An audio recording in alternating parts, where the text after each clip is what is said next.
The Boeville Newtown Railroad proudly presents Vlog number 12. Arr! The Boeville and Newtown's been taken over by pirates, me hearty. Shiver me timbers.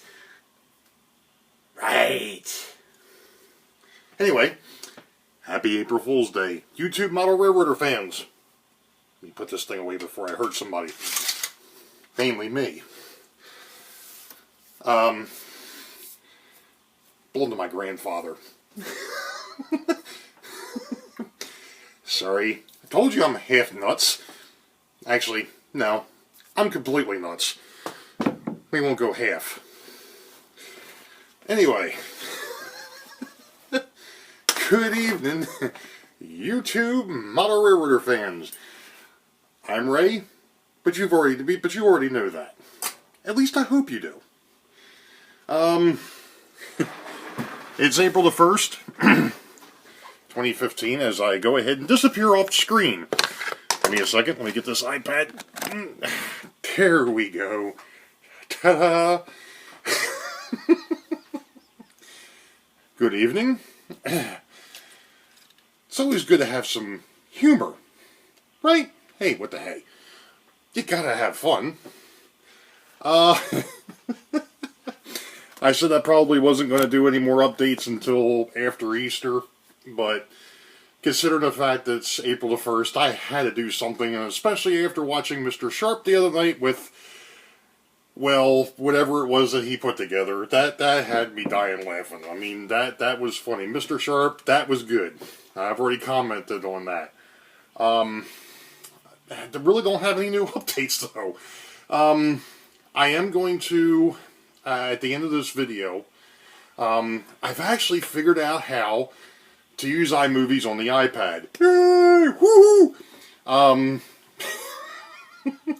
Yay me!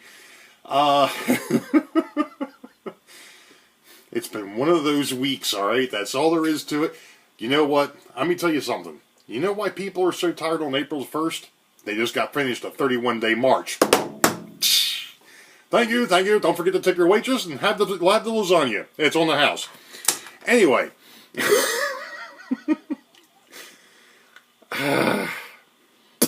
Yeah. Anyway. Like I said, unfortunately, I don't have any updates.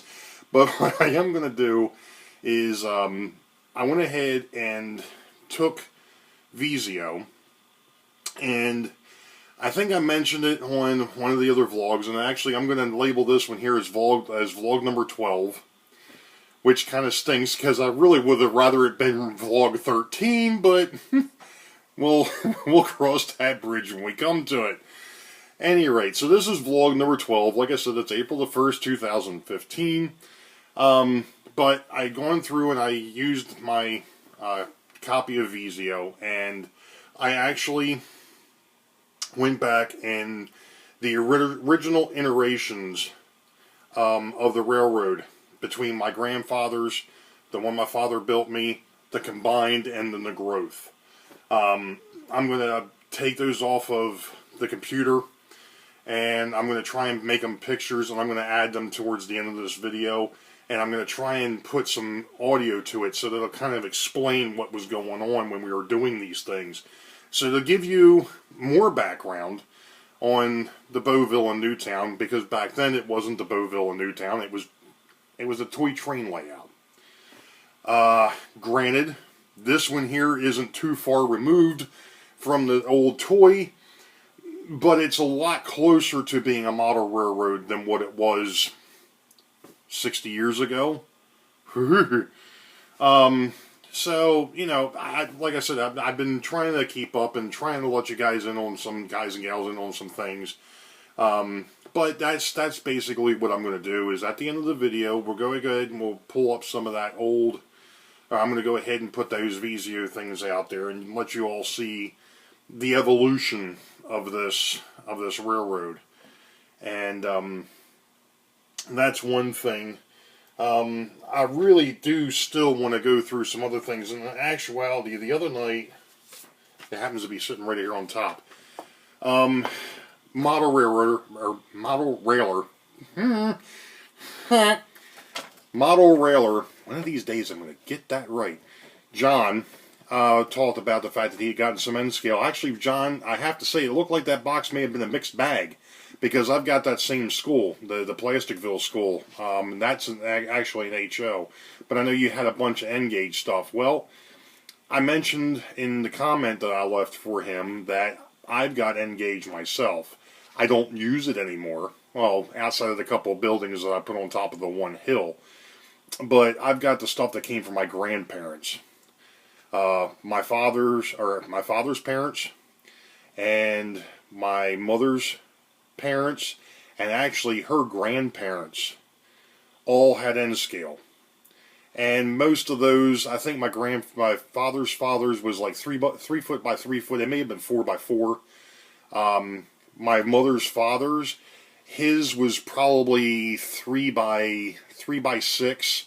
It was it was longer. It was wide, a little bit longer. And then the one that my great grandparents had, I don't remember how big that layout was, but they had the Santa Fe passenger trains and the Pennsylvania passenger trains, the Wabash. I've still got all that N scale stuff. It's one of these things. It's like, it doesn't, believe it or not, but it doesn't take up a whole lot of space, even with the amount of stuff that I've got from them. It's in one little storage container. The biggest thing is what's left of the layout, and that's actually sitting over there behind Newtown. But I actually found, when I went ahead and rebuilt that layout, it was a thing I called the Penn Central Hummelstown Division. This, as soon as I get it lined up on here correctly, is the Penn Central Hummelstown Division.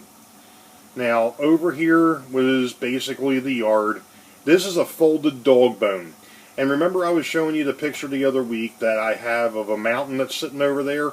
This hid the other side of that dog bone. As you can see, there's a tunnel here, and it looped in, looped around, and then came back out. It actually came out on the outside of the hill here, and then came back out in front. And there was a couple little industries and things of that nature out here. And of course, there was the passenger, the passenger terminal.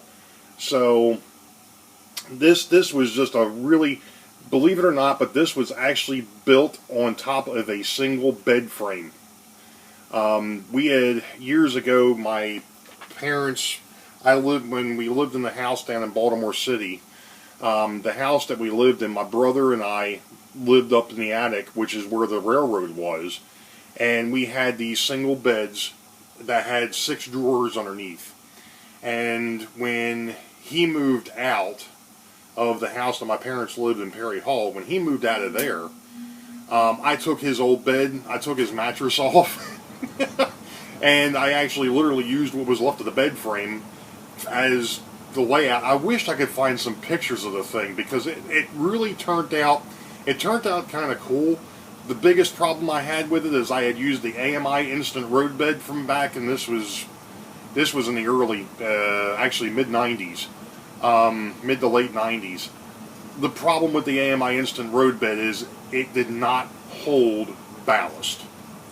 It was sticky, but it didn't hold the ballast correctly. It held the track okay, but it didn't hold the ballast. I don't even know if they still make AMI instant road bed. But I swore up and down there after I used it that time I would never use it again. I didn't like the stuff. It didn't turn. I mean, like I said, the ballast started falling off, and it was a mess. But with that being, that's the Penn Central Hummelstown Division. Maybe one of these days I'll go ahead and I'll pull out my N-gauge stuff, and so that way I can reminisce. But I have no plans at the moment of rebuilding that layout. It was cool, but I've got so much invested in the HO gauge now that I can't. My number, not only that, but my eyes aren't what they used to be. I think that happens to all of us, actually. As we get older, our eyesight starts to go, along with other things. But we won't go there.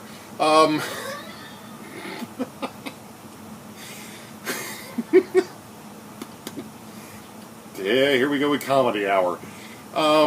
So anyway, maybe I'll go ahead, maybe on another vlog, or when I get a chance, I'll go ahead and I'll pull out the old N-gauge and reminisce for a few minutes, and you know, it'll be cool. But with that being said, though, I think what we're going to do is we're going to pause here for a little bit. I'm going to go ahead and get my computer set up, get that history get the history pictures going, and then we'll go from there. So give me a couple minutes here, and we'll be right back. Well, I'm back, folks. I've got the stuff set up. I had to do it a little bit more uniquely than what I really wanted to. So instead of trying to tack this on to the end of the video that I already started, what I'm going to do is that'll be this is the end of part 1, because I'm not sure how iMovies is going to play with this. Like I was telling you the other night, I finally figured out, I started playing with this, but for whatever reason it doesn't think my YouTube account takes anything over 15 minutes.